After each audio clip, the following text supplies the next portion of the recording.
Welcome to the Slop Temple. We pray this video helps. You start by powering the joystick and forcing it into pairing mode. That allows the laptop to see it. On your laptop, open Bluetooth settings and toggle Bluetooth on, then make the device discoverable. Once done, check the joystick is not connected to another device and clear any old pairings that might block discovery.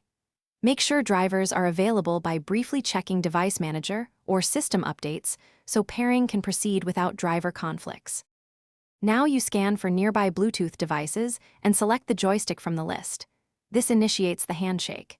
If a PIN or confirmation appears accepted, most joysticks use a simple code or none at all, so follow the prompt.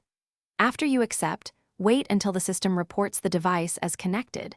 This ensures both sides completed the profile exchange. Make sure any required drivers finish installing automatically before launching games or mapping software.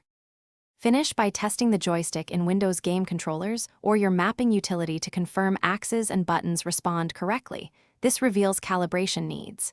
If inputs feel incorrect, run calibration and reassign buttons in the mapping tool. If the joystick fails to connect, restart Bluetooth, reinstall drivers, or remove and repair the device. Often a quick repair resolves issues.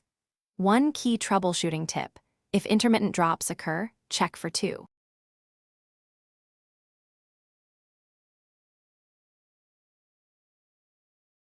Thanks for watching. Consider subscribing if we helped you.